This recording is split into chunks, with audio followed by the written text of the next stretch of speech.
आज मैं श्रीमद् भागवत गीता के 14वें अध्याय के महत्व पढ़ने जा रही हूँ। कृपया आप लोग ध्यानपूर्वक सुनेंगे और इसका लाभ उठाएंगे। इसे पढ़ने से और सुनने से मन को शांति मिलती है और भव बंधन से मनुष्य मुक्त हो जाता है।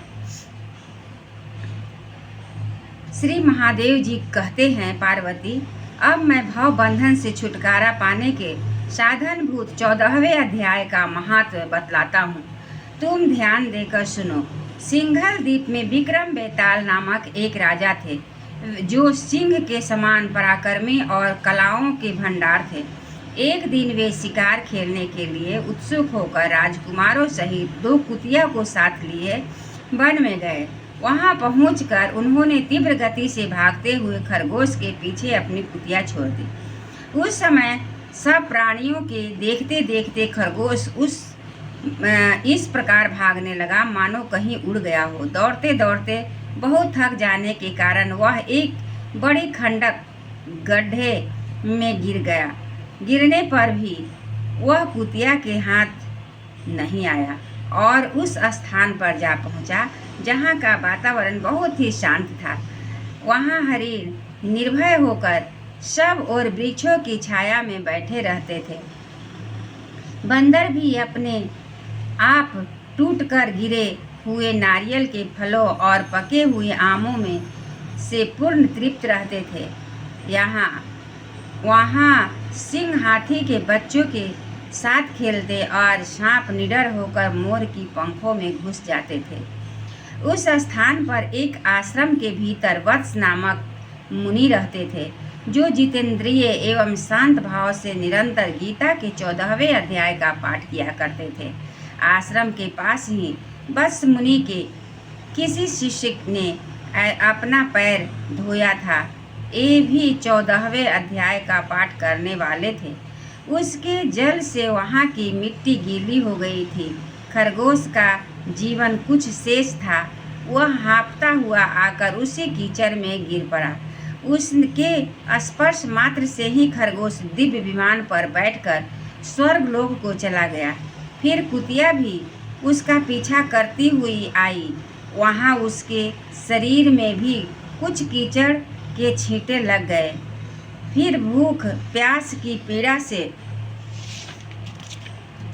रहित हो कुतिया का रूप त्याग कर उसके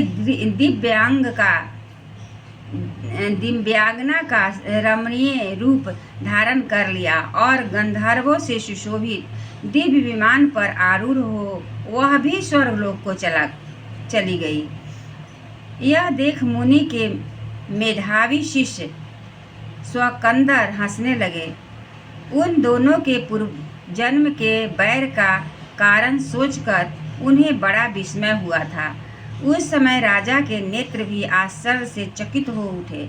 उन्होंने बड़ी भक्ति के साथ प्रणाम करके पूछा, विप्रवर, नीच योनि में पड़े हुए दोनों प्राणी कुतिया और खरगोश ज्ञानहीन होते हुए भी जो स्वर्ग में चले गए, इसका क्या कारण है? इसकी कथा सुनाइए।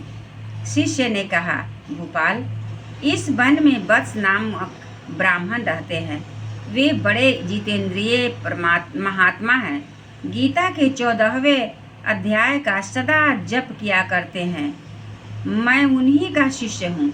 मैंने भी ब्रह्म विद्या में विशेषज्ञता प्राप्त की है। गुरु जी की ही भांति मैं भी 14वें अध्याय का प्रतिदिन जप करता हूँ।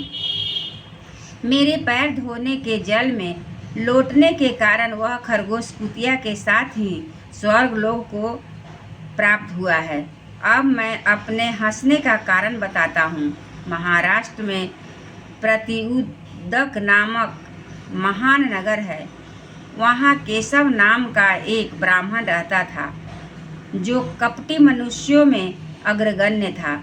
उसकी स्त्री का नाम विलोभना था। वह स्वच्छंद विहार करने वाली थी। इससे क्रोध में आकर जन्म भर के बैर को याद करके ब्राह्मण ने अपनी स्त्री का वध कर दिया और उसी पाप से उसको खरगोश की जोनी में जन्म मिला। ब्राह्मणी भी अपने पाप के कारण कुतिया हुई। श्री महादेव जी कहते हैं, यह सारी कथा सुनकर श्रद्धालु राजा ने गीता के 14वें अध्याय का पाठ आरंभ कर दिया। इससे उन्हें परम गति की प्राप्ति हुई। एक बार बोले श्री कृष्ण भगवान की जय।